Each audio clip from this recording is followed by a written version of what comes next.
¿Qué tal, José? ¿Cómo andás? Antes que nada, muchísimas gracias por sumarte a este ciclo de charlas que lanzamos desde Unión Republicana. Para nosotros es un verdadero honor poder escucharte. En lo personal, una alegría volver a verte.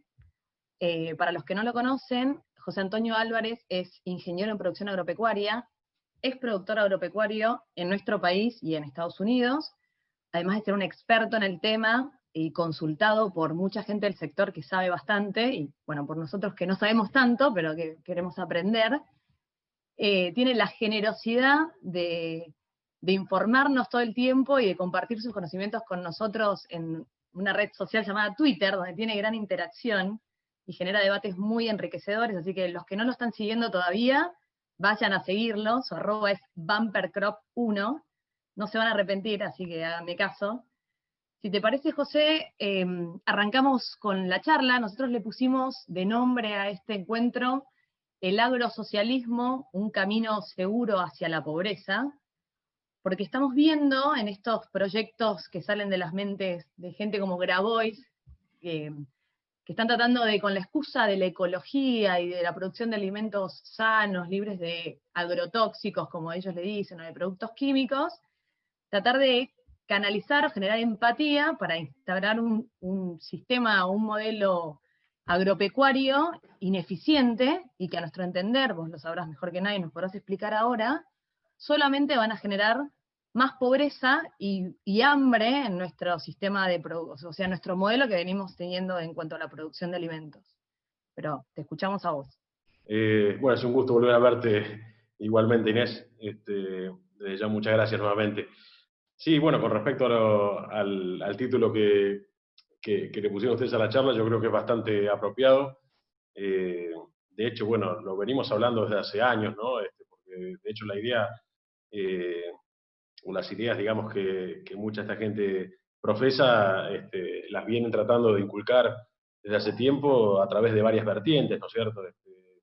No solamente, digamos, con el público en general, sino también en realidad a través de los programas de estudios, ¿no? Se empezó también uno lo veía en los manuales, digamos, de secundaria y se ve digamos, en el tronco común que tienen muchas otras carreras, ¿no?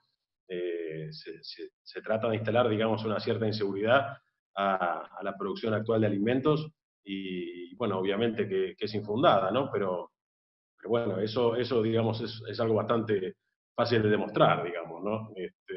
La verdad que el hecho que nosotros hoy tengamos la población que tenemos en el mundo es justamente consecuencia de haber solucionado el problema de escasez, que fue, digamos, lo normal durante tantos siglos, ¿no? Es decir, nosotros, la humanidad, digamos, en los últimos 10.000 años, en donde tuvo más o menos cierta organización, la verdad que no pudo pasar nunca de la marca de 1.000 millones de habitantes hasta hace 150 años, y la verdad que en el último siglo y medio la multiplicó casi por 8, ¿no?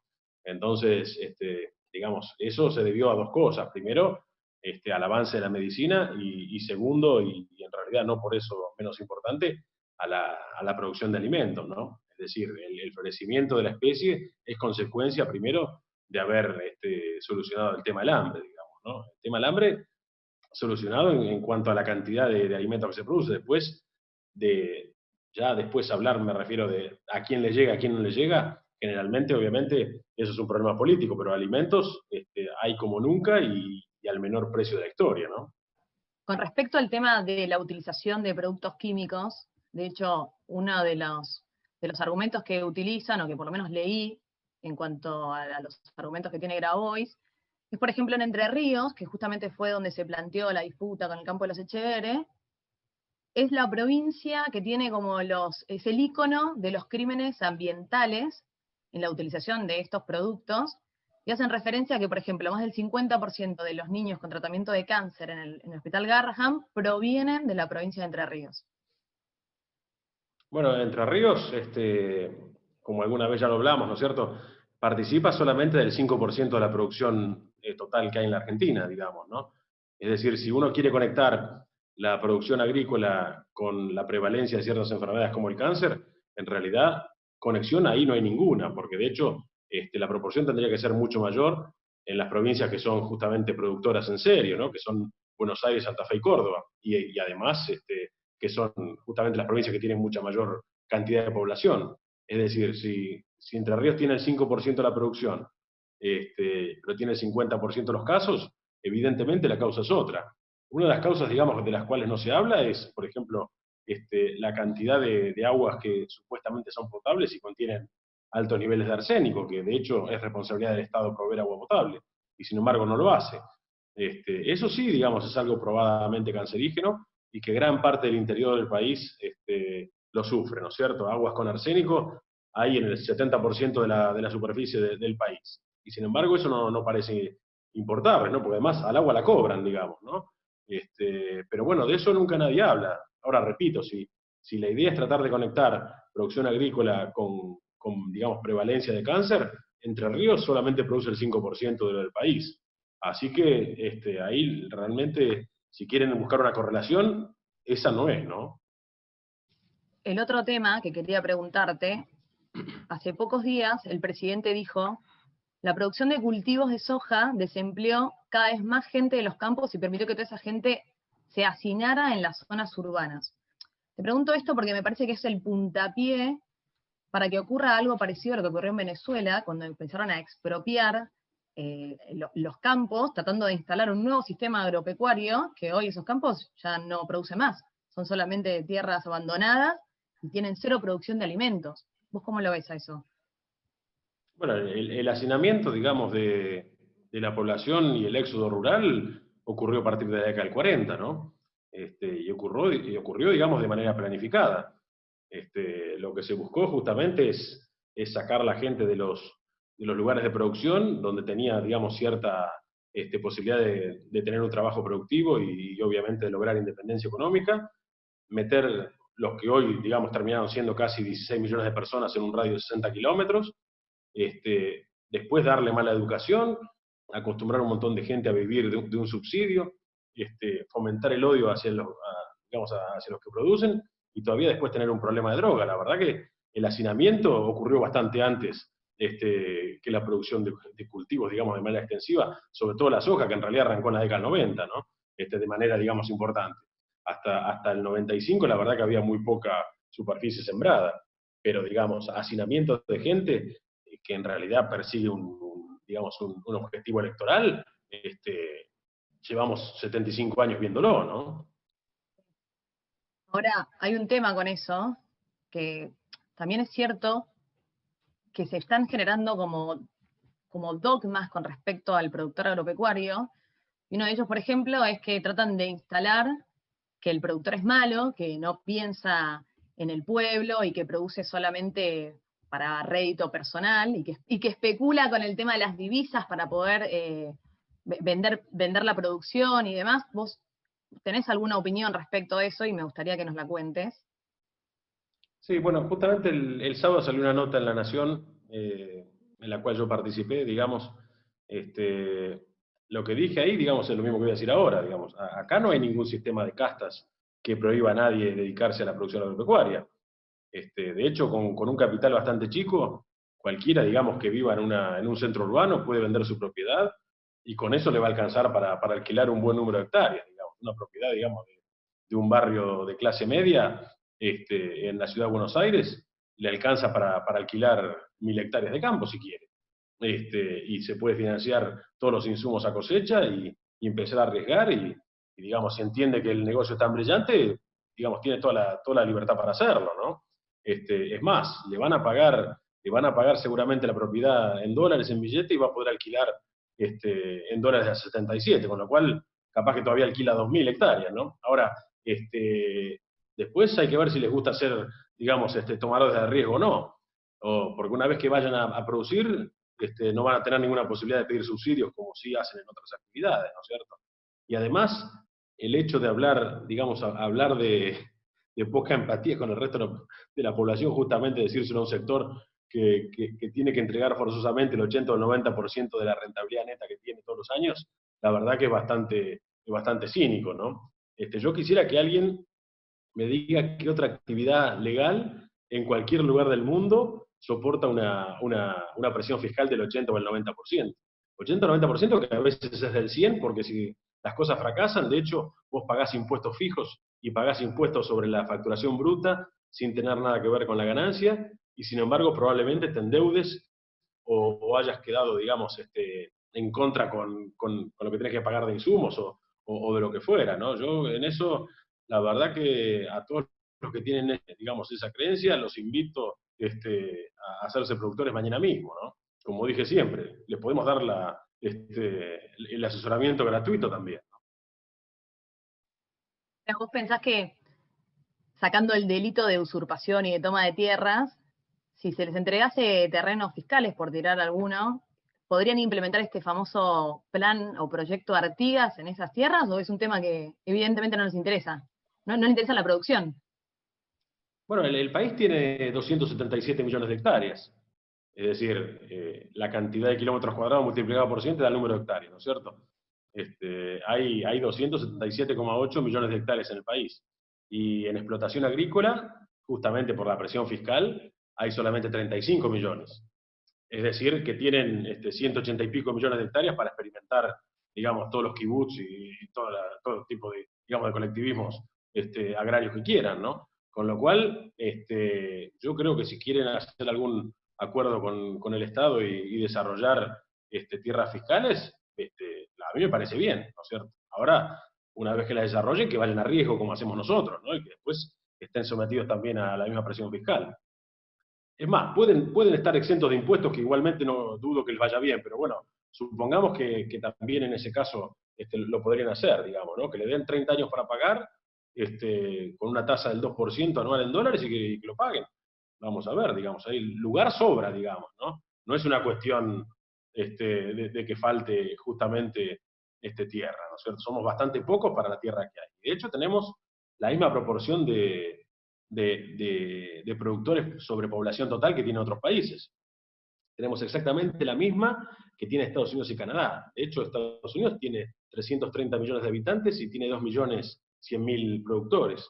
Nosotros somos 44 millones y tenemos 300.000 productores. Y tenemos 300.000 porque se perdieron 200.000, digamos, desde la primera instauración de retenciones de vuelta a la democracia que fue en el gobierno de Alfonsín, hacia acá, ¿no es cierto? Si no, la verdad que todavía seríamos bastante menos, pues de hecho había 500.000 pymes agropecuarias con una población bastante menor en la década del 80, y hoy quedaron 300.000 con una población mayor, ¿no? No, el problema no es una cuestión de tierras, sino del modelo que se quiere implementar. Bueno, no le viste mucho futuro a la huerta que hizo Grabois ahí en el campo. No lo No, viste creo que como un proyecto ambicioso. fue excelente, porque la verdad que estar 14 días 100 tipos para hacer eso, la verdad que mejor propaganda, la verdad que no pudieron hacer, ¿no? ¿Cuál sería para vos el potencial productivo que tendría Argentina si el Estado dejara que produjese en libertad? O sea, sin todas estas trabas que tienen. No, yo lo dije muchas veces, yo creo que Argentina hoy produce 140 millones de toneladas en general, digamos, ¿no? También después lo que importa es de qué son cada una, porque obviamente varía el valor, digamos, ¿no? No es solamente el volumen lo que hay que tener en consideración, ¿no? Pero digamos, si vamos a tomar algo balanceado de los 5 cultivos principales, que son maíz, trigo, girasol, soja y cebada, de los 140 millones de toneladas que se producen hoy, perfectamente el país podría producir el doble, ¿no?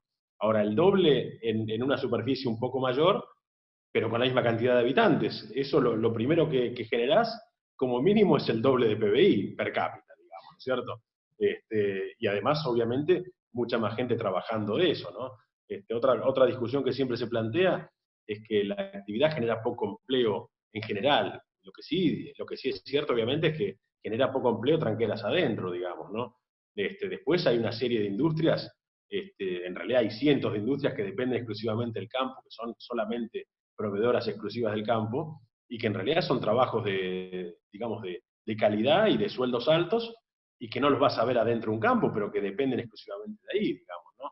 El avance, digamos, que hay en biotecnología, y en edición génica, bueno, y obviamente en selección, hibridación y, digamos, otras técnicas anteriores que había, ¿no es cierto?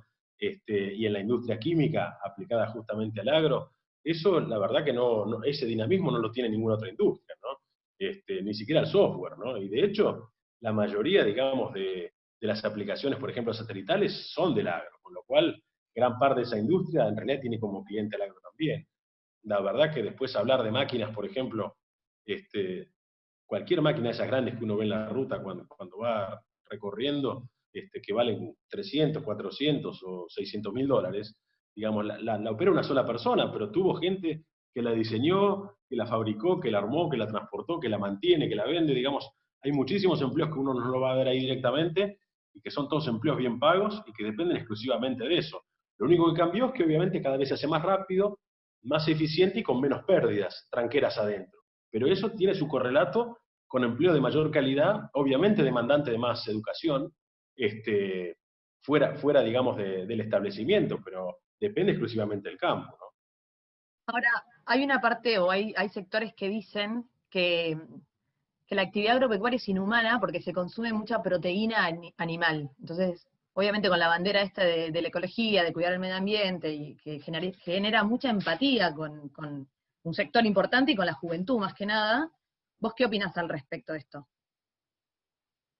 Bueno, de discutir, digamos, hoy se producen, cuando uno toma, digamos, toda lo que sería la demanda total, digamos, de la especie, digamos, ¿no? Que son 7.800 millones de personas consumiendo tantas cantidades de calorías por día, por, digamos, los 365 días del año, uno llega a una cantidad, digamos, de calorías, y después proteínas, obviamente, y grasas, digamos, hidratos de carbono, que en realidad se está produciendo 1,4 veces lo necesario para alimentar a toda la población humana. Eso, obviamente, no ocurrió nunca. Ahora, eso tiene dos fuentes. Tiene por fuente todos los suelos del mundo que son ganaderos y todos los suelos del mundo que son agrícolas. Agrícolas, digamos, si tomamos 5.100 millones de hectáreas a nivel mundial, acordémonos que Argentina, dijimos, tiene 277, de los cuales obviamente no son todos productivos, ¿no? Pero tiene 35 agrícolas, digamos, ¿no? Sobre 1.100 del mundo, es decir, tiene el 3,3 o 3,2%, digamos, de la superficie agrícola mundial. Lo que pasa es que además lo tiene con un porcentaje de la población mundial mucho menor y a su vez de mayor calidad, digamos, con respecto al promedio de los suelos agrícolas del mundo, digamos, ¿no? Pero, digamos, si uno toma que solamente hay 1.100 millones de hectáreas con capacidad, digamos, de producir cultivos, es decir, agrícolas, y hay 4.000 millones de hectáreas ganaderas, lo cierto es que si nosotros estamos hoy produciendo el 40% más, solamente, digamos, ¿no? Y de hecho es todo un logro, porque no había ocurrido nunca, con respecto a la demanda total, no podemos nunca desechar el 80% de la superficie que está destinada a producir alimentos. Es decir, si solamente nos dedicásemos a producir cultivos de consumo directo, tendríamos que ceñirnos solamente a producir en 1.100 millones de hectáreas y desechar los otros 4.000 millones, porque de hecho los otros 4.000 millones son hectáreas de suelos, digamos, los suelos se clasifican de 1 a 8 en clase de capacidad de uso, digamos, ¿no? Son suelos por debajo de capacidad 4, es decir, de 5 al 8. Esos suelos solamente producen forraje, no sostienen un cultivo, digamos. Y si lo sostienen, lo pueden sostener con un costo altísimo, como por ejemplo lo hace Israel, que no tiene suelos, tiene pocos suelos agrícolas y produce igual, pero obviamente por un tema de soberanía alimentaria bien entendida, no la payasada, digamos, que escuchamos acá, ¿no es cierto? Y eso, pero digamos, en general, la tierra agrícola en el mundo es escasa. Si nosotros vamos a rechazar el aporte de proteína vía animal, tenemos que rechazar entonces el 4.000 millones de hectáreas, porque ningún cultivo se puede producir ahí. Entonces, que empiecen, sobre todo explicando de dónde les parecería que iban a producir la cantidad de cultivos con un 20% de la superficie actual, ¿no? Clarísimo. Está el diputado Sánchez viendo la charla y acaba de mandar una pregunta, se me acaba de ir, pero la pregunta es, ¿cómo evaluás el acuerdo con China para producir carne de cerdo a gran escala en nuestro país? Bueno, yo creo que es una gran contradicción, porque digamos, si lo que busca el gobierno es que haya transformación de granos en proteína, porque digamos, eso es lo que aducen para justamente impulsar el acuerdo, ¿no es cierto? Lo primero que tienen que hacer es dejar de matar impuestos a la producción local. Es decir, si vos le vas a cobrar el 35% del bruto, el 35% de ganancias, y después, bueno, el IVA, digamos, con alícuotas diferenciales, ingresos brutos, el impuesto inmobiliario, el inmobiliario complementario, el municipal, sellos y impuesto al combustible, y digamos, bueno, hay una serie de impuestos que son como 16. Si realmente te interesa que haya más producción, lo primero que tienes que hacer es justamente tener una carga impositiva parecida a los países que justamente tienen transformación.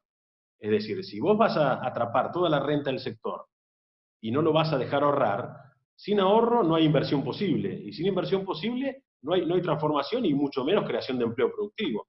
Con lo cual, yo creo que en realidad, si me permiten, digamos, ser mal pensado, yo creo que el deporte que tiene China, además, digamos, de relacionarse con países que los proveen, es después darle a cambio protección, digamos, ¿no? Es decir, por algo nadie puede tocarlo a Maduro en Venezuela o a Kim en Corea del Norte, porque justamente China está detrás de ese tipo de países, ¿no es cierto? Y si sostienen, digamos, dictaduras alrededor del mundo, en muchos casos es justamente porque China y Rusia, bueno, y lo hemos visto en Oriente Medio también, ¿no es cierto?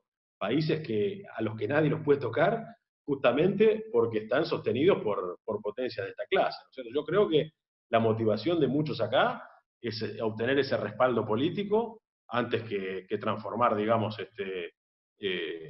granos en carne, porque de hecho lo podríamos hacer perfectamente localmente sin necesidad de nadie, ¿no es cierto? O sea, me parece bien transformar proteína, digamos, vegetal en proteína animal, porque de hecho el valor biológico es mucho más alto y obviamente con la misma masa se alimenta mucho mejor a más gente. Pero me refiero a lo que yo desconfío es las motivaciones del acuerdo de ellos, digamos, ¿no? Porque eso perfectamente lo podríamos hacer a nivel local si tuviésemos el mismo tratamiento impositivo que tienen los otros países que lo hacen. Eso quiero aclarar, ¿no? Perfecto. Tomando un poco el tema de impositivo que mencionabas recién, me gustaría que nos expliques un poco cómo funcionan las retenciones en la producción agropecuaria, que vos hablas un montón sobre el tema, y por qué considerás vos que son injustas o son excedidas. Bueno, primero por empezar, porque retenciones en realidad no hay en ningún otro país del mundo. Hay alguna excepción, digamos, en algunos países de África Central, donde obviamente al carecer de Estado y de tener, digamos, un sistema impositivo, se les ocurre cobrar retenciones sobre los colmillos de marfil o sobre diamantes, pero porque no tienen, digamos, otra forma de grabarlos, ¿no? Pero a nadie se le ocurre, digamos, grabar, es decir, grabar exportaciones que en realidad son divisas y además cumplen una función, digamos, a nivel mundial, a los alimentos. Eso no tiene ningún tipo de, digamos, de justificación, porque si vos querés recaudar, lo primero que tenés que hacer es recaudar vía ganancias o impuestos fijos a la renta como el inmobiliario, o el municipal, digamos, ¿no? En los países, digamos, competidores de Argentina, se tributa ganancias, y además se tributa ganancias, digamos, en una escala que puede ir, digamos, desde el 15 hasta el 35%, y después se tributa un valor fijo por la superficie, que obviamente lo paga o el dueño o el que lo explota, digamos, pero en realidad sigue siendo el titular, digamos, el cabeza de quien está, y nada más. El resto, digamos, digamos de la renta queda para el productor y así es como se reinvierte y así es como aumenta en realidad la productividad todos los años. Yo, la verdad que si vos vas a cobrar, digamos, en realidad si lo vamos a trasladar todo a dólares para que quede más gráfico, vos estás comprando insumos a 82 más o menos, ¿no es cierto? Y después estás cobrando 77, que es, digamos, la parte, digamos, tipo comprador del Banco Nación, la más barata, menos retenciones, que son en el caso de maíz, trigo y girasol el 12%, es decir, que es ese valor de esos 77, tenés que sacar un 12% más, que bueno, serán 9, estás cobrando, digamos, 68 pesos, y después un 33 en el caso de la soja, que terminas cobrando, bueno, ahora creo que por 2 meses es 30 o 31, no sé, después vuelve a 33, pero digamos, estás cobrando 50 y pico de pesos. Ahora, vos tenés un descalce y una ruptura en el sistema internacional, digamos, relativo de precios, insumos, productos, que lo que hace es que vos puedas aplicar una menor cantidad de insumos que los países que compiten con vos. Entonces, eso trae un perjuicio a largo plazo en varios puntos. Primero que no estás reponiendo la cantidad de nutrientes que estás exportando me refiero entre comillas, del sistema, digamos, ¿no? Por cada tonelada que vos producís y sacás, digamos, de producto, se lleva unos cuantos kilos de fósforo, de nitrógeno, de potasio y de nutrientes menores, ¿no es cierto? Eso no lo estás haciendo porque vos vas a pagar el fertilizante, por ejemplo, digamos, o el resto de los fitosanitarios, al valor internacional y después vas a cobrar un porcentaje bastante menor. Cuando vos tenés esa diferencia y después, además, no podés ahorrar, porque si querés ahorrar tenés que pagar exactamente el triple de lo que estás cobrando, lo primero que haces justamente es dañar el recurso mayor que tienen los países, que es el recurso dáfico. digamos, porque lo que hay que entender es que vos, por ejemplo, hay ciertas producciones que las podés hacer en cualquier lugar. Así como Japón se especializó en un momento e hizo de todo, en una isla, digamos, que es pura, en dos islas que son pura roca, digamos, o vos podés hacer cualquier cosa como la que hizo Japón, después se movió a China, se movió a Corea del Sur, o se movió al resto a los tigres, digamos, de Asia. La producción agrícola solamente se puede hacer en pocos lugares. Hay solamente 11 países en el mundo, sobre 200, que tienen esa capacidad de producción de alimentos y exportar, digamos. Que vos seas el único que está castigando, digamos, la exportación de alimentos, lo primero que estás logrando es que estás hipotecando el futuro, por eso que te dije yo. No estás reponiendo nutrientes, estás dejando de cuidar el suelo justamente, no estás renovando maquinaria con la velocidad que tendrías que renovarlo. Hay un montón, digamos, de daños que se van a ver a largo plazo, y de hecho ya se viene arrastrando desde hace varias décadas, ¿no? Pero que justamente no tienen sentido. Si vos te parece que quieren discutir una renta mayor, bueno, que propongan cobrar 50% de ganancias, o 60 o 70, digamos, porque para el caso va a ser lo mismo. Lo que pasa es que ninguno se va a animar a plantear que van a cobrar 70% de ganancias, porque digamos, la sociedad no lo puede digerir. Pero cuando vos tenés 6 impuestos, que en realidad el único objetivo que persiguen es justamente enmascarar la presión fiscal, porque además encima se sacan sobre bases distintas, lo que estás logrando justamente es atrapar el 80 o el 90% de la renta de una manera tan intrincada que solamente el que la sufre la entiende. Por eso es que justamente muchas veces hay que explicar cómo se compone la presión fiscal. A vos te están quitando del 12 al 33, digamos, por ciento de la facturación bruta sin tener en cuenta ningún gasto que hayas tenido, después pagás 35% de ganancias y después pagás los otros 14 impuestos que te mencioné recién, algunos fijos de los 3 niveles, digamos, es decir, municipal al municipio, el inmobiliario a la provincia, o directamente bienes personales, o en su momento, digamos, cuando existía la ganancia mínima presunta, y ahora mismo si lo llegan a aprobar el impuesto a la riqueza, a nivel nacional. Pero después además todos los otros, digamos, ¿no? Pero bueno, obviamente que lo justo sería pagar ganancias e inmobiliario, digamos, como funciona en todos los países del mundo. Sí, eso es también sujeto a la inversión. Vos en un artículo explicabas que el tema del impuesto a las ganancias estaba sujeto al porcentaje de inversión que después se devolvía sobre el remanente que quedaba, explicando un poco el modelo de Estados Unidos. En muchos países vos tenés una alícuota, digamos. Bueno, en general, digamos, en Estados Unidos, por ejemplo, vos tenés una alícuota menor, es decir, vos calculás ganancias y después a fin de año haces 2 cheques, digamos, ¿no? Bueno, en abril en realidad, ¿no? Se calcula a fin de año. Un cheque para, digamos, el gobierno estadual, lo que sería el equivalente a la provincia, que es menor, pero que es ganancias, y después un cheque mayor de ganancias al Estado federal, digamos. Y ahí, digamos, tampoco hay después coparticipación. Hay una cierta coparticipación, pero va por otro lado, digamos, es directo el pago del productor o, digamos, de la empresa, de la pyme, al gobierno provincial, digamos, ¿no? Pero después, lo que sí es que vos tenés, digamos, la amortización acelerada declarada, digamos, de facto, digamos. Vos cualquier gasto que hagas en mejoras, lo descontás al 100% del impuesto a las ganancias. Hay otros países como Uruguay, por ejemplo, que en realidad también han sufrido alguna vez falta de reposición de nutrientes y tienen leyes justamente para reponer nutrientes en las cuales desgravás lo invertido en fertilizantes al 150%. Pero bueno, eso, digamos, nadie está pidiendo eso, digamos. Yo creo que lo sano es que vos pagues ganancias, y si pudieras pagar, digamos, ganancias partidas entre provincia y el Estado federal, mejor, porque creo que sería más justo, digamos, ¿no? Porque aparte las provincias podrían también competir entre sí. Pero a su vez, poder descontar, de hecho, la ley de ganancias, vos lees la ley de ganancias de Estados Unidos, son 1000 páginas. 1000 páginas que obviamente abarcan a todas las actividades económicas, ¿no? Pero tienen infinidad de maneras de descontar el tributo en el primer año, digamos, que uno hace las inversiones del tipo que sean, ¿no? ¿Hubo algún tipo de innovación en cuanto a la agricultura por parte de Argentina, pero a nivel mundial? O sea, innovaciones argentinas que influyan en la agricultura o en el modelo de agricultura a nivel mundial. ¿O no hubo ninguna? No, alguna hubo menor, digamos, hay gente que atribuye la siembra directa, pero la siembra directa en realidad se inventó en Estados Unidos en la década del 60, ¿no? Acá en Argentina se adoptó, digamos, de manera masiva en la década del 90, a partir de la década del 90, y hoy sí es de los países que tiene, creo que es el número 1 en proporción de hectáreas bajo siembra directa sobre el total. En eso sí es número 1, digamos. Y después en el uso de, digamos, de organismos genéticamente modificados, que de eso también habría que hablar, porque también, digamos, se dicen cosas que obviamente son improcedentes, ¿no?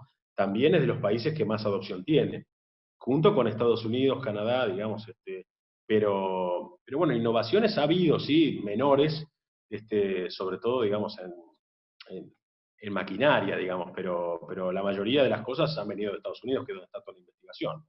Ahí sí, digamos, lo último, digamos, que se puede mencionar es la obtención, digamos, del gen SHB4, que confiere cierta tolerancia, digamos, a periodos de sequía, ¿no?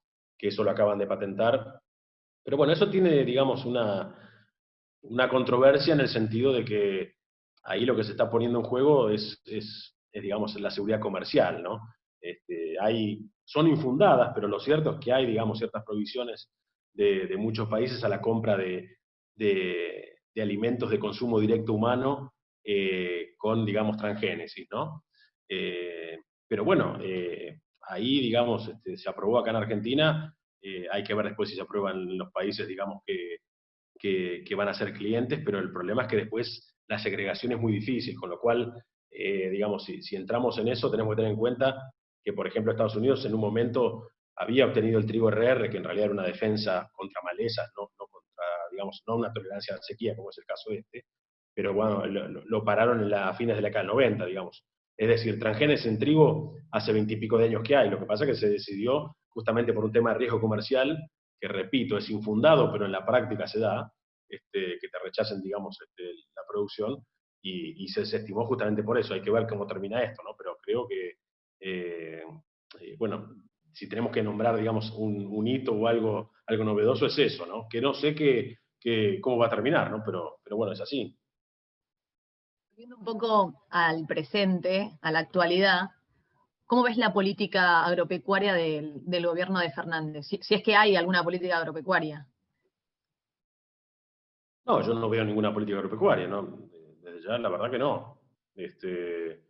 No creo que haya otra cosa más que extraer, digamos, recursos, ¿no? Pero, digamos, si uno realmente quisiera hacer política agropecuaria, la verdad que hay para hacer absolutamente todo. Lo podemos nombrar, si quieren acá, podemos estar nombrando 10 puntos mínimos digamos, que podríamos hacer de política agropecuaria en serio, ¿no?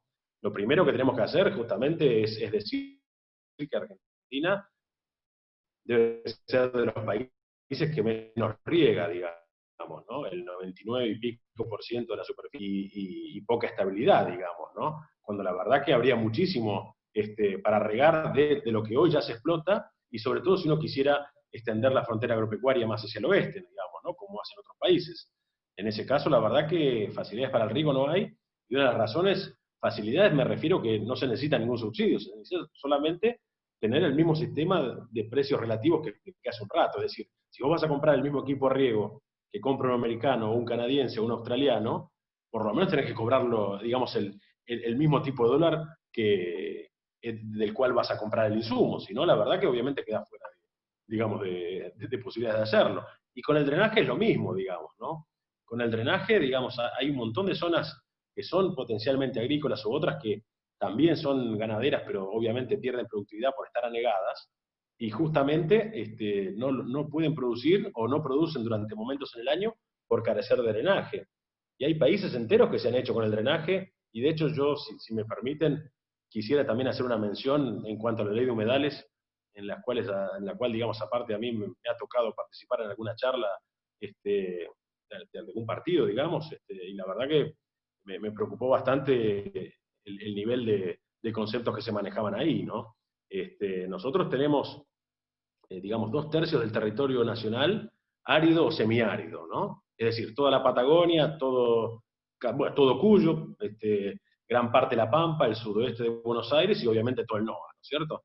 Eso es todo árido semiárido. Eso, digamos, hay un montón de hectáreas ahí que podrían producir, pero no producen, pues bueno, justamente por lo que dijimos de falta de rentabilidad, digamos, apropiación de la renta por parte del Estado, ¿no?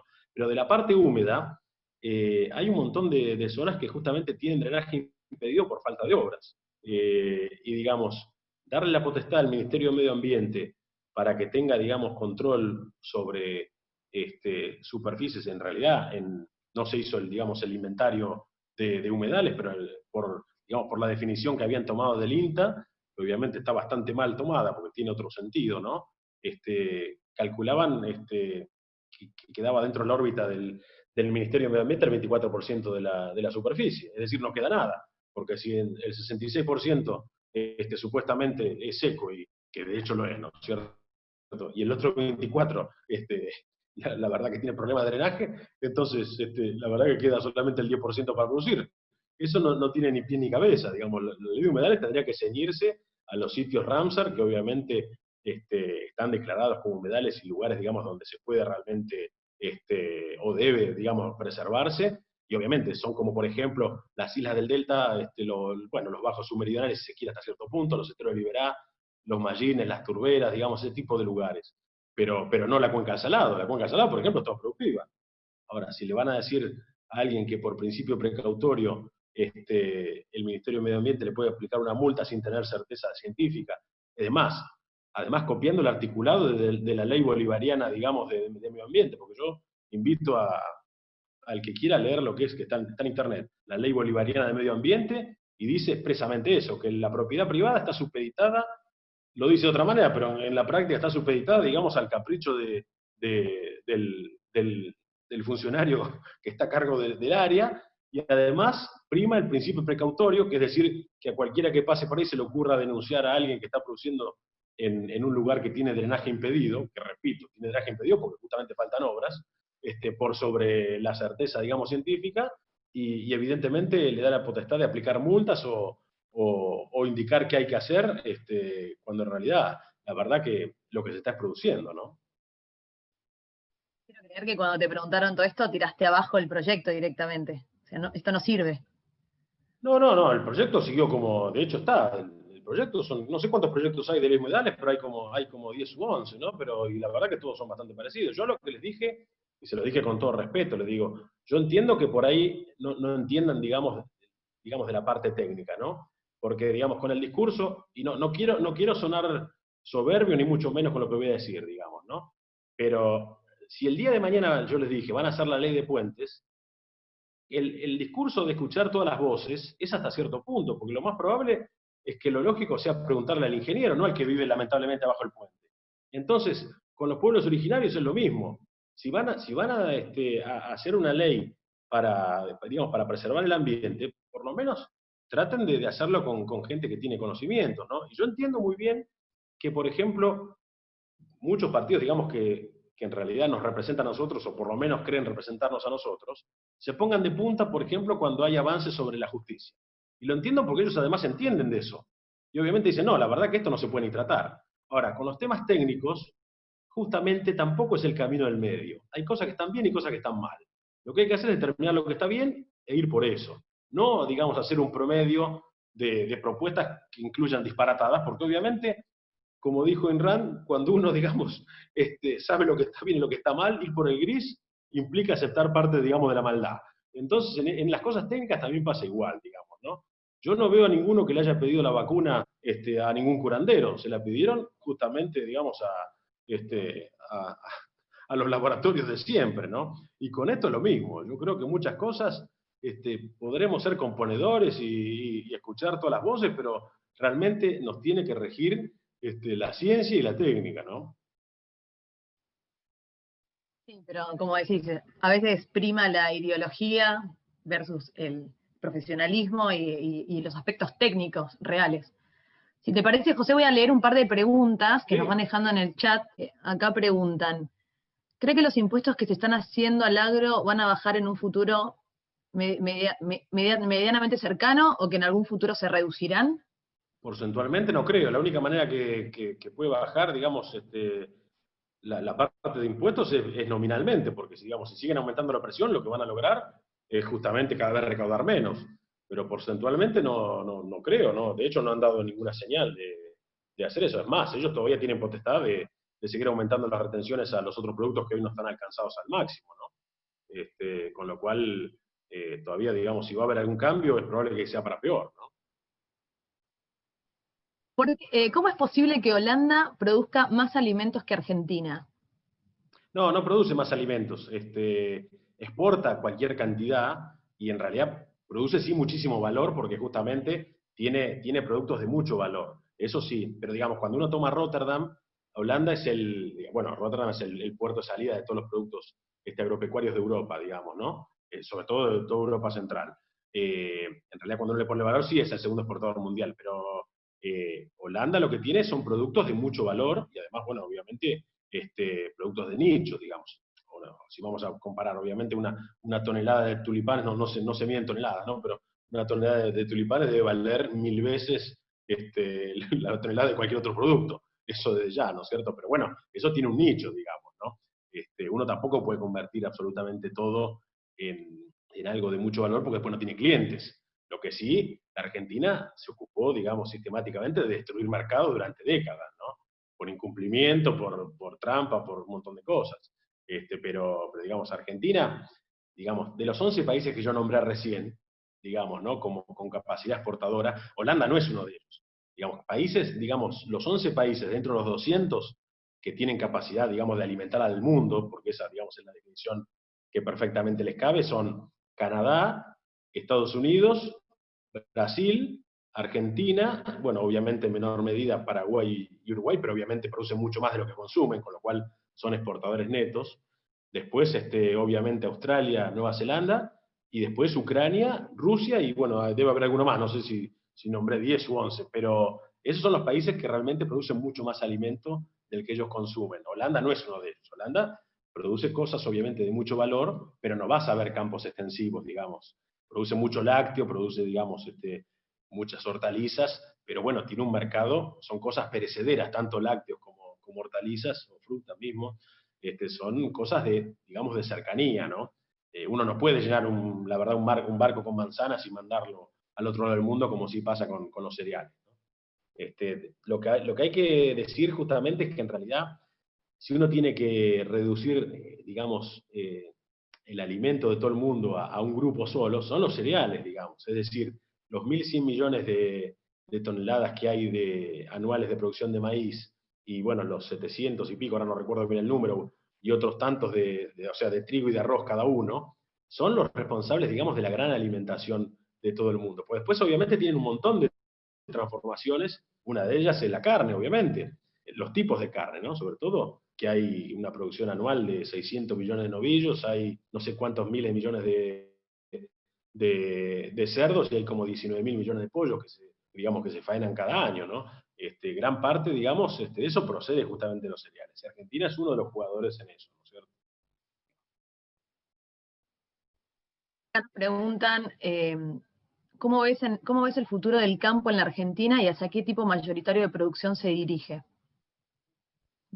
No, Argentina, digamos, si no tuviera ningún impedimento, yo lo dije varias veces, Argentina, si uno tiene que comparar todos los países que hay en el mundo, no hay ningún país que se parezca, obviamente, a otra escala, ¿no? Porque obviamente es mucho más chico, pero es un tercio o un cuarto, digamos, ¿no? Pero un tercio, digamos, de Estados Unidos, pero no hay país más parecido a Estados Unidos que la Argentina.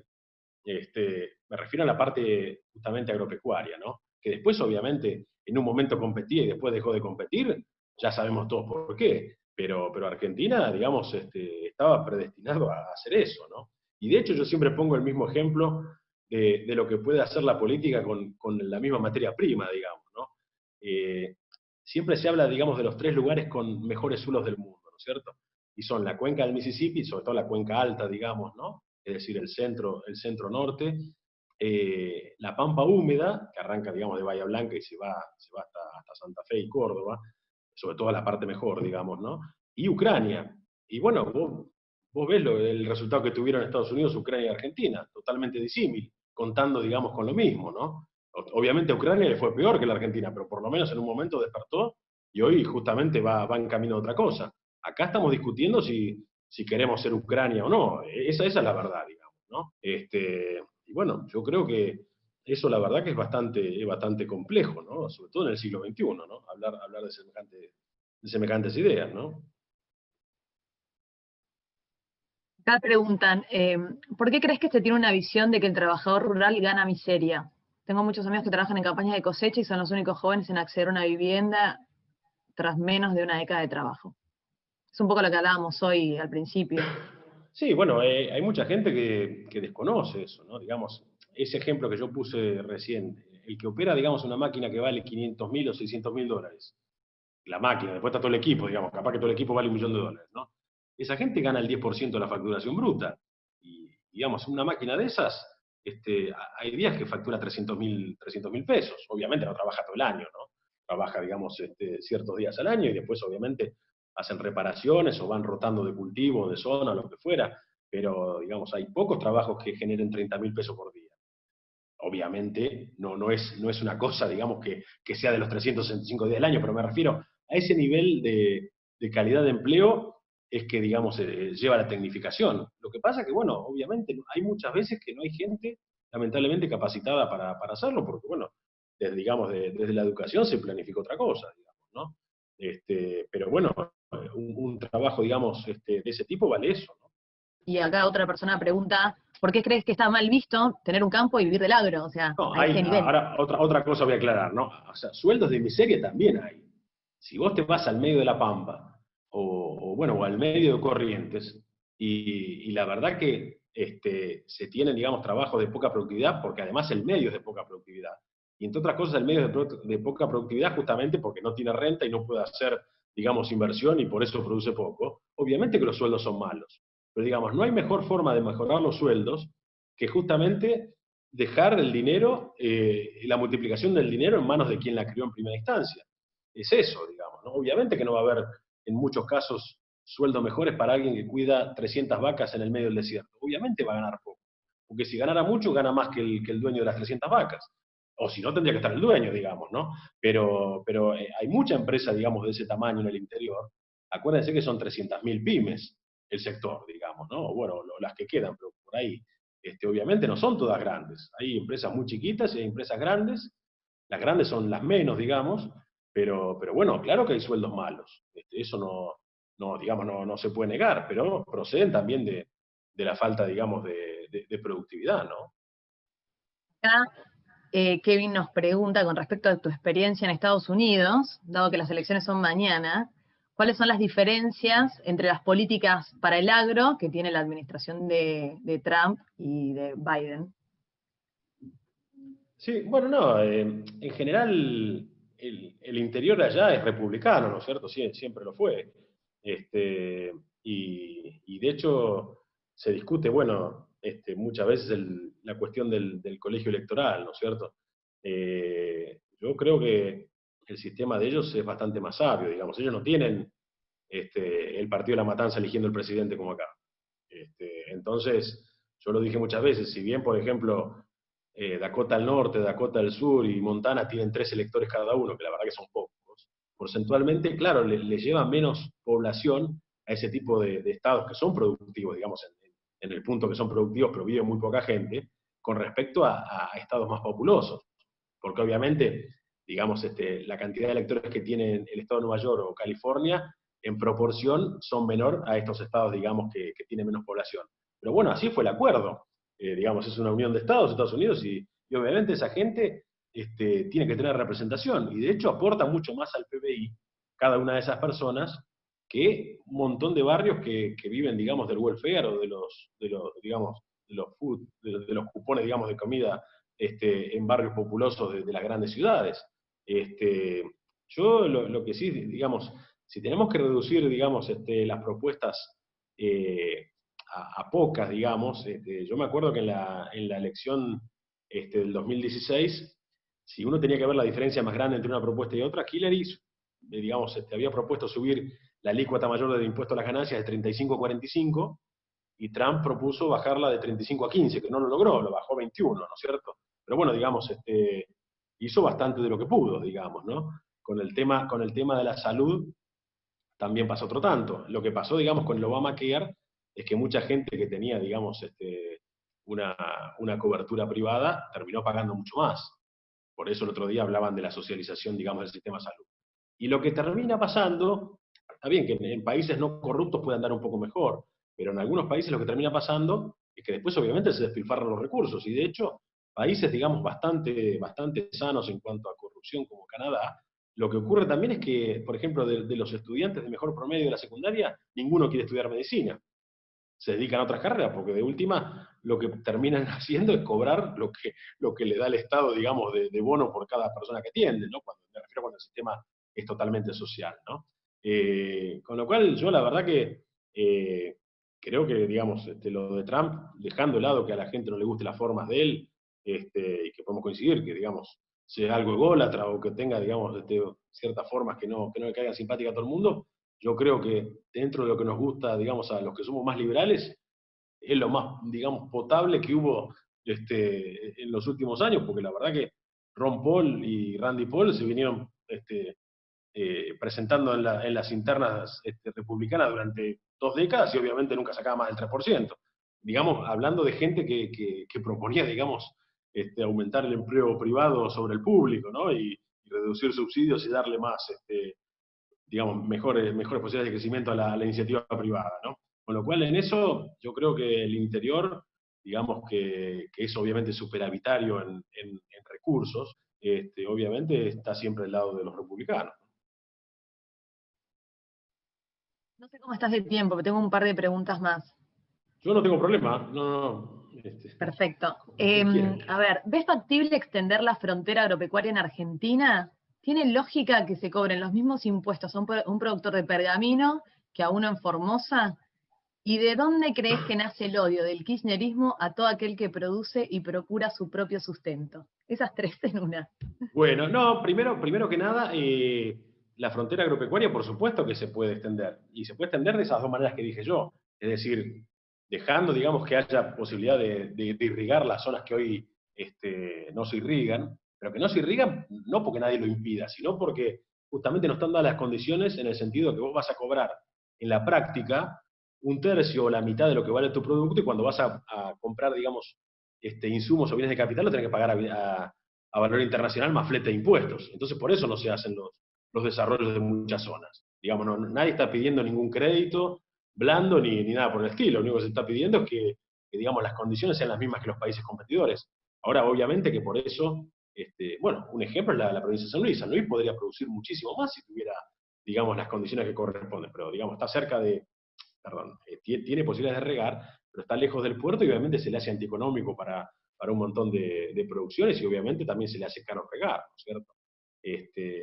Además, hoy circunstancialmente, el combustible está barato por un tema, digamos, de lo que se devaluó el peso, pero generalmente nosotros hemos llegado a pagar el doble o el triple del combustible y bueno, hemos tenido solamente, viste, la mitad o un tercio del valor de los productos, ¿no? Ahí está. Esa era una pregunta, digamos. Después, con respecto al esquema impositivo de un productor en un lado o en el otro, yo creo que eso no tiene nada que ver, porque de hecho, la diferencia que uno esté en Pergamino y otro esté en Formosa, lo da el valor del capital, digamos. La hectárea en Formosa, si alguien la pagó $500 y el de Pergamino la pagó 15.000, por decir algo, obviamente que digamos, tiene una ventaja comparativa. Pero no por eso tiene que tener un tratamiento impositivo distinto, digamos, no, eso ya está, digamos, eso ya está corregido por el valor del impuesto inmobiliario y por bienes personales. Si vos le vas a aumentar, digamos, le vas a poner 50% de impuesto a las ganancias a uno y 10 al otro, es injusto porque si no todo el mundo se va para justamente las zonas marginales. Eso, digamos, tiene que ser parejo para todos. Ya se corrige con el valor del capital en el sentido de que paga uno, digamos, un impuesto inmobiliario y además bienes personales distinto al otro, bastante superior, ¿no? Y la Si el última Estado no pregunta era... genera, perdón, te agrego acá, si el Estado no genera medios de transporte o de fletes para que vos puedas traer tu producción a puerto y que puedan salir del país, ¿no deberían tener ahí alguna condición con respecto a los que están más alejados del puerto? No, debería restituir, digamos, el transporte, es eso, ¿no? Más que nada. Porque además el transporte lo más triste es que estaba. No es que nadie está pidiendo, no es como en Brasil bueno, que incorporaron un montón de zonas en las cuales nunca había habido agricultura, ni ganadería, ni nada. Ahí están a 2.000 kilómetros. Ahí, por ejemplo, la zona de los Cerrados, el Mato Grosso del Sur o Mato Grosso del Norte, están a 2.000 kilómetros del puerto más cercano, que es ahí en Curitiba, digamos, ¿no? Eso obviamente no existía, entonces no había obras. De hecho, no había pavimento en muchos lados. Acá había de todo. Acá había una red ferroviaria que realmente lograba sacar toda la producción.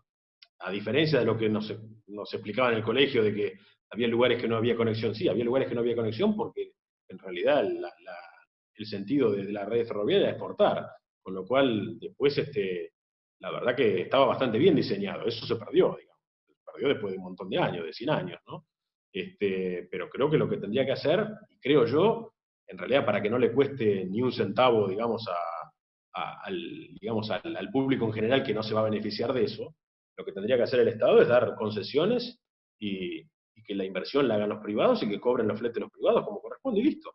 Y le dé una concesión por 50 años o la cantidad de años que corresponda como para poder repagar de manera segura la inversión que van a hacer, que obviamente es cara, pero que no le cueste un centavo tampoco al contribuyente en general.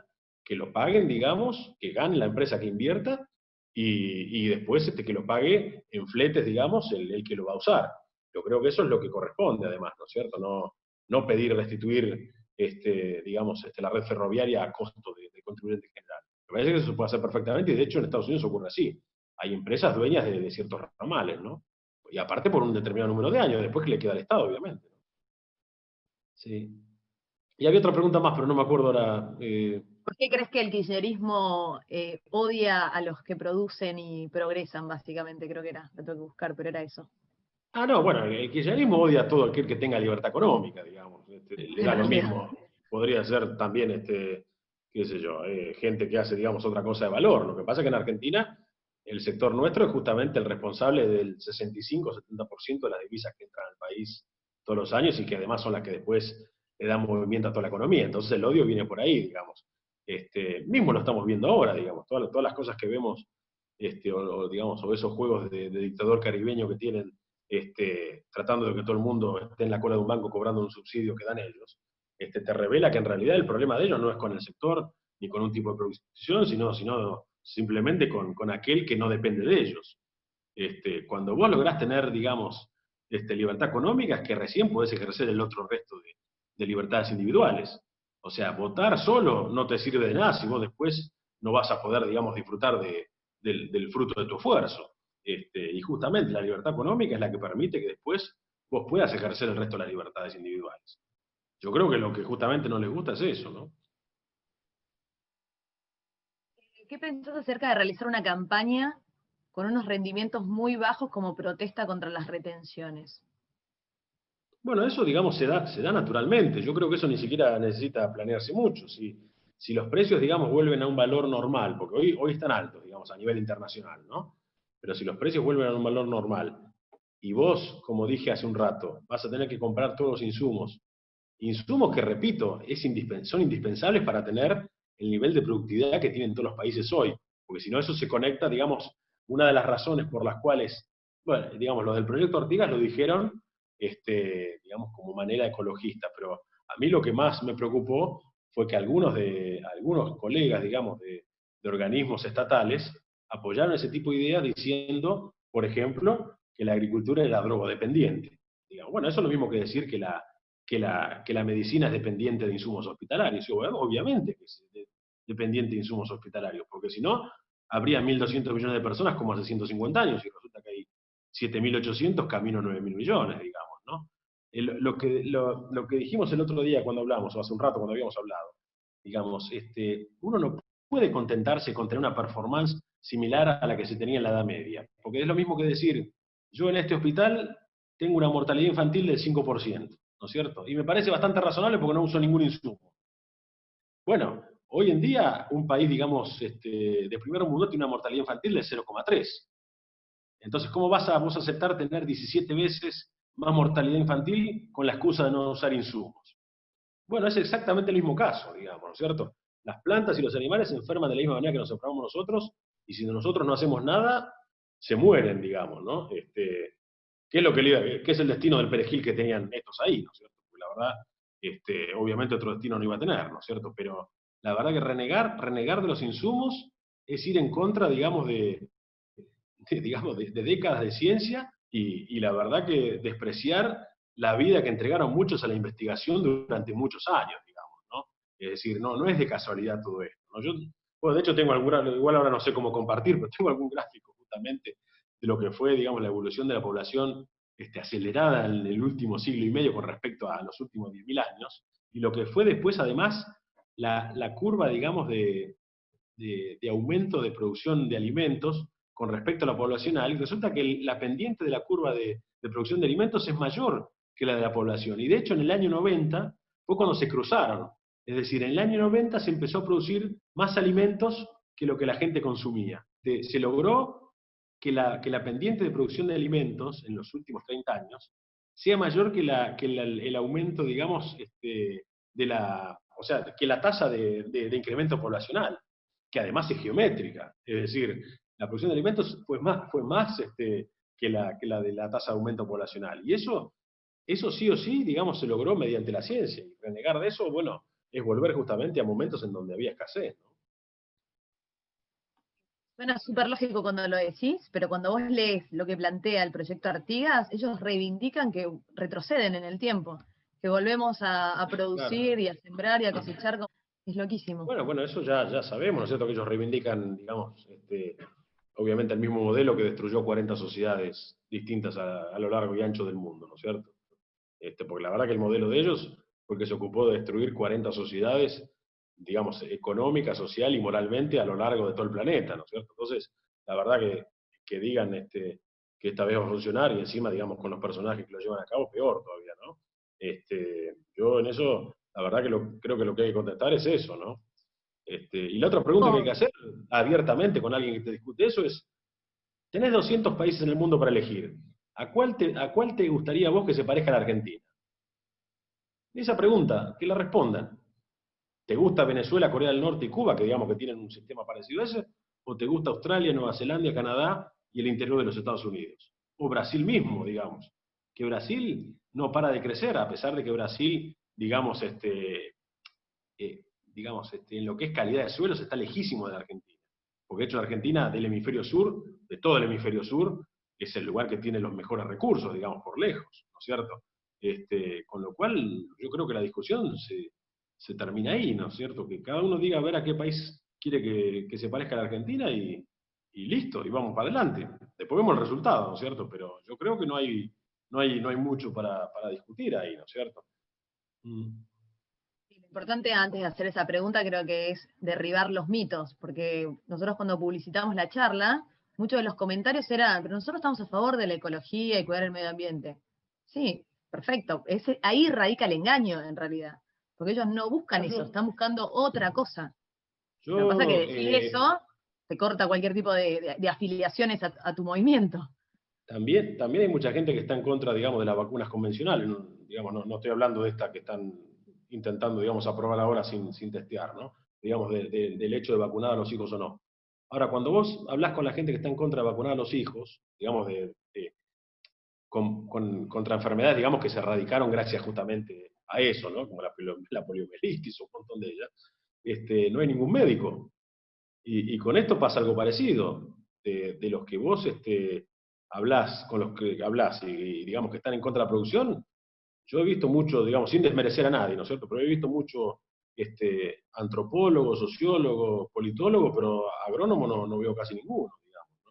Entonces, alguno hay, pero bueno, seguramente está acá atrás de un cargo, ¿no? Pero no creo que la verdad que uno tenga que darle la misma entidad a alguien que dedicó en la vida a estudiar algo con respecto a otro que lamentablemente no lo hizo, digamos, sobre un tema en particular, me refiero. Tomando en cuenta el capital tierra y el capital de trabajo, ¿qué rentabilidad consideras razonable para un negocio agrícola promedio? ¿Y cuánto se obtiene hoy? No, digamos, en la rentabilidad promedio sobre el capital fundiario, es decir, la tierra más digamos, los bienes de capital que actúan arriba de esa tierra, debería ser generalmente alrededor del 5%, digamos, ¿no? Es lo que fue siempre. Un retorno del 5% anual sobre el capital, antes de impuestos, digamos, ¿no? Hoy en día es alrededor del 1, ¿no? Es alrededor del 1 y habiendo descontado gran parte del valor del capital que se perdió en los últimos años. Es decir, dividiendo por el valor actual del valor del capital, digamos, ¿no? Es decir, si tomaras los valores históricos, obviamente es el 0,5%. Es decir, yo otra vez también hacía esa comparación en la nota esa de La Nación, ¿no es cierto?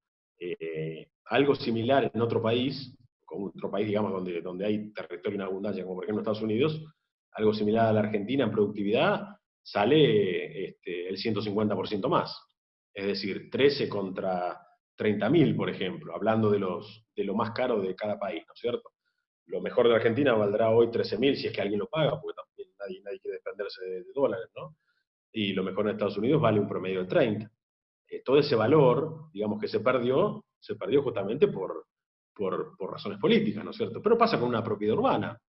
Hay mucha gente que dice, por ejemplo, que la propiedad está barata en Argentina o que construir está barato. Bueno, pero también está barato en Caracas, digamos, no tiene nada que ver, digamos. Puede estar barato, pero todo lo hace el contexto, digamos, ¿no? Si las esperanzas son, digamos, que la cosa se termina de arruinar, yo te diría que el precio es bastante difícil de ponerlo, ¿no? Pero bueno, volviendo a la pregunta, la rentabilidad debiera ser más o menos un 5% como es en todo el mundo, y hoy es escasamente el 1 y pico, ¿no? Acá alguien retoma el tema de la soja. Dice, seguramente habrás escuchado que el kirchnerismo dijo que la soja mata y que genera pobreza. ¿Es así? Es un poco lo que No, dijo. dijo que no generaba empleo, digamos, ¿no? También, no, bueno, digamos, la soja es un cultivo como cualquier otro, digamos, la verdad que no tiene ningún tipo de diferencias en cuanto a eso. Así que eso, digamos, responder eso, la verdad que no tiene mucho asidero porque, de hecho, el cultivo de soja no se diferencia mucho de los otros, ¿no? Lo único que tiene la soja es que es más rústica y obviamente tiene un umbral de respuesta a la fertilización mucho más bajo, con lo cual permite, digamos, abusos y obviamente sin resentir tanto la producción. Y por eso, digamos, es que ante una presión fiscal tan alta como hubo, digamos, en los otros años del kirchnerismo, mucha gente no le quedó otra y empezó a sembrar soja sobre soja porque era lo único que le daba cierto margen de ganancia, pues no podía sembrar maíz. Y no podía sembrar maíz porque, por ejemplo, sembrar maíz cuesta $600 y sembrar soja cuesta, hoy te diría como 300, digamos, ¿no? Pero es más o menos esa diferencia. Entonces, obviamente, con mayor riesgo la gente va hacia lo seguro, digamos, ¿no? Pero la verdad que atribuirle, digamos, una capacidad distinta a cualquier otro cultivo es mentira, ¿no es cierto? Es igual que cualquier otro cultivo. ¿Desde qué punto se podría iniciar una revolución agropecuaria avanzada en la Argentina y qué factores serían determinantes para llevarla a cabo? Yo entiendo. Yo creo que en realidad la única manera de cambiar las cosas es mediante la educación. Es decir, hablar de las cosas y demostrar que las cosas que uno sostiene son replicables y son comprobables.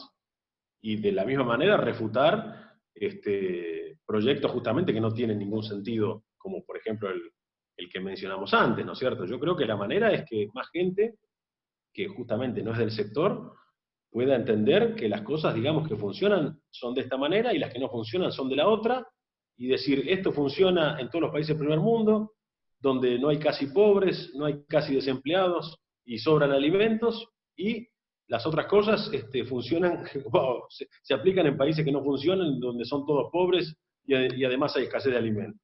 Y la verdad que después de eso queda poco, digamos, para discutir, sobre todo teniendo en cuenta que la Argentina es un país que, como dije, es el segundo o el tercero en recursos edáficos del mundo. Es decir, no hay otro país en el mundo que tenga los recursos que tiene Argentina, siendo, digamos, el segundo o el tercero, digamos. En recursos de suelo me refiero, ¿no?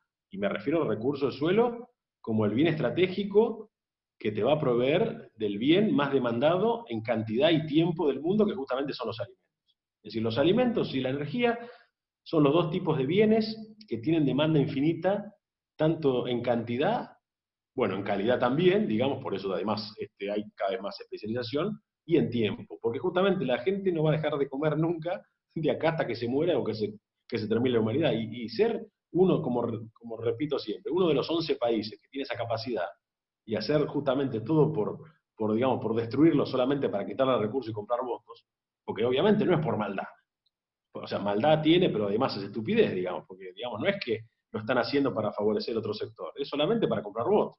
Bueno, y el resultado está a la vista todo, cada vez hay más pobres, con lo cual, obviamente, eso funcionar no funciona, ¿no? Acá un poco dicen, ¿crees que después del éxito del proyecto Artigas van a venir otros países a copiarnos de este modelo de producción? En realidad estamos copiando nosotros de otros. Sí, yo creo que no va a quedar ni un solo venezolano, eso va a ser lo que va a pasar.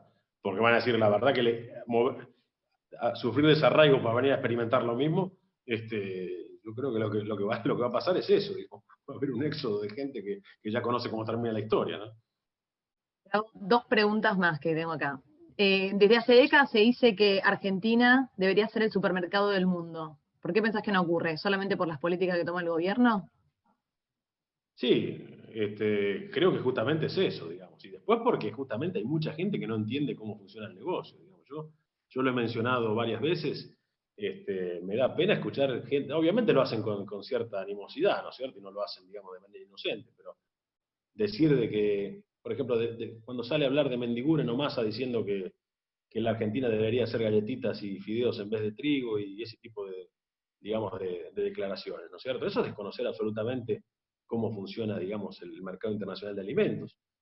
Los países que compran trigo porque les gusta hacer la mezcla a ellos y es así. Digamos, de hecho, Francia produce muchísimo trigo, obviamente con subsidios, pero produce muchísimo trigo y no usa casi nada el trigo de ellos, se lo vende todo a África del Norte, que la tiene enfrente, digamos, ¿no? Y el trigo de calidad, que obviamente requiere otro tipo de ambiente, digamos, sobre todo frío, lo compra todo de Canadá y lo paga muchísimo más caro, lo paga el doble. Pero digamos, cada cosa tiene su mercado y Canadá no se da vuelta y le dice, no, si no me vas a comprar los croissants hechos, no te lo vendan. Te digo, no, se lo vende porque obviamente gana todo el mundo. Y con esto es lo mismo que decir, yo puse el ejemplo de las hojas de papel, digamos, ¿no? Con la excusa de generar trabajo, también podríamos prohibir la exportación de hojas de papel, de resmas, y decir que todo lo que salga de acá tiene que irse en forma de barquito papel. Ahora, después no sé quién va a comprar los barquitos papel. Bueno, es lo mismo, digamos. Opinar de una cosa así, sin tener idea de quién lo va a comprar, o qué implica, digamos, trabajo, digamos, el agro genera de sobra. Lo que tiene que tener es que justamente un tratamiento normal, como cualquier otro país, y que el Estado no le atrape el 80% de lo que genera neto, digamos. Porque de ahí surge justamente a veces la falta de transformación, si es que están tan interesados en transformar, digamos, ¿no? Pero para la información de muchos, Australia vende trigo tal cual, y se lo vende fundamentalmente a Asia. Canadá vende trigo tal cual y se lo vende, digamos, a Europa y a muchos lugares. Y Estados Unidos también. Y Estados Unidos, de hecho, no solo que vende trigo tal cual, sino que además tiene un fondo, digamos, que muchos lo toman como subsidio, pero que no es un subsidio. Pero bueno, es, digamos, financia, por ejemplo, a países pobres el pago, digamos, del trigo a un año, que se, por decir algo. Entonces, el productor lo cobra enseguida y difiere el pago un año. Pero bueno, digamos, hay un montón de políticas que nadie las está pidiendo, porque acá nadie está pidiendo ninguna política activa ni nada por el estilo, sino simplemente tener un tratamiento justo con respecto a los otros países. Dicen, ¿crees que la comunicación o la difusión que se hace desde el sector agro es correcta? ¿Y qué pensás de la mujer rural? Bueno, no, la comunicación evidentemente fue deficiente, pero fue deficiente porque además quienes estaban a cargo de la misma sostuvieron durante años que había que empatizar con el habitante urbano y, bueno, y caerle simpático y tener un sentimiento de culpa, digamos que yo llamo siempre el síndrome del rico culposo, que la verdad que no tiene ningún sentido, porque ninguno de los que estamos hoy produciendo participó en la aniquilación de los aborígenes y nada por el estilo. Es toda gente que compró su predio y está produciendo y de hecho tiene el capital muchas veces similar a lo que vale un departamento en la Vía Libertador y creen que con eso la verdad que son los terratenientes, son multimillonarios y la verdad que hay casos, digamos, capital de eso en la ciudad está lleno, digamos, una esquina, digamos, en un local en una esquina, digamos, de 2 avenidas o cualquier departamento más o menos de cierto metraje, vale lo mismo que la mayoría de los campos del interior, digamos, ¿no? El grueso de los mismos, ¿no? Que Pero hablábamos al bueno, principio. Ellos necesitan sí, generar enemigos para poder es tener eso, en realidad simpatizantes. es una manera, digamos, toda la difamación de la cual, digamos, es víctima el sector, en realidad tiene como objetivo hacer más digestible la exacción fiscal, digamos, ¿no? Es decir, si miren, estos tipos están destruyendo el clima, porque también, si hay realmente algo que justamente el agro no hace, es acumular carbono, porque de hecho, de los miles de actividades económicas que existen en el mundo, todas son generadores de carbono, todas, por empezar, porque además, por empezar, casi todas tienen transporte, con lo cual, evidentemente, todas además utilizan combustibles fósiles, digamos, ¿no? Con lo cual, todas las actividades económicas son generadas de carbono. Ahora, las únicas 3 actividades humanas que secuestran carbono de la atmósfera son la ganadería, la agricultura y la forestación. Y las únicas dos que generan alimentos son las dos primeras, la ganadería y la agricultura. Con lo cual, la verdad que decir que el sector agropecuario es responsable del cambio climático es exactamente al revés. Y de hecho, la ganadería, la cual la denostan bastante con el tema justamente del uso del agua y digamos, de la producción de metano y todas las cosas que dicen, la ganadería es la que se come, digamos, el carbono que producen esos 4.000 millones de hectáreas que yo mencioné antes de producción de forraje, y parte del carbono generado por, justamente atrapado, digo, por las hectáreas de agricultura que se destinan a forraje también. Con lo cual, justamente es exactamente al revés. Y con el tema del agua, dicho sea paso, también lo voy a mencionar, Argentina, ese tipo de planteamiento está bien para países como Israel, donde por ahí la producción agrícola compite con el agua de las ciudades. Porque de hecho, gran parte digamos, de la explotación se hace en desierto, o zonas áridas, digamos, o con poco, digamos.